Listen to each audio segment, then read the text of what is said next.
நிருசிம்ம புராணத்துல இருக்கக்கூடிய அற்புதமான ஒரு ஸ்தோத்திரம் தான் ருணமோச்சன லக்ஷ்மி நிருசிம்ம ஸ்தோத்திரம்.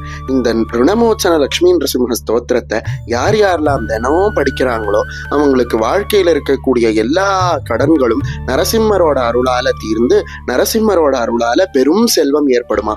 இந்த ஸ்தோத்திரத்தை படிப்பதை காட்டிலும் ஒரு மனிதனுக்கு எல்லா ஐஸ்வர்யத்தை கொடுக்கக்கூடிய ஒரு உபாயமும் எல்லா சித்திகளையும் கொடுக்கக்கூடிய உபாயமும் இந்த உலகத்துல எதுவுமே இல்லைங்கிறதுனால இந்த ஸ்தோத்திரத்தை தினமும் படிக்கணும் அப்படின்னு எல்லா முனிவர்களும் சொல்லியிருக்காங்க. இப்படி சக்தி வாய்ந்த இந்த லக்ஷ்மி நிருசிம்ம ருணமோச்சன ஸ்தோத்திரத்தை என் கூடவே சேர்ந்து எனக்கு பின்னாடியே அர்த்தத்தை தெரிந்து கொண்டே சொல்லிக்கிட்டு வர நீங்க தயார்னா இந்த காணொளியில என் கூட சேர்ந்து பயணிங்க.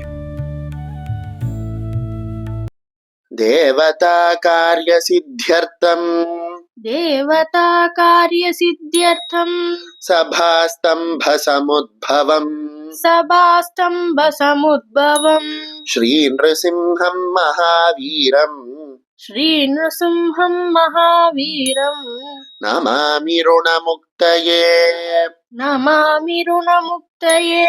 लक्ष्म्यालिङ्गितवामाङ्गम् भक्तानां वरदायकम्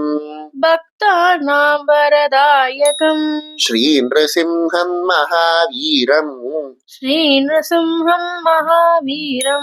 नमामि ऋणमुक्तये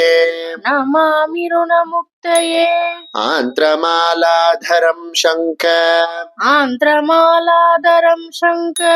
चक्राब्जायुधधारिणम्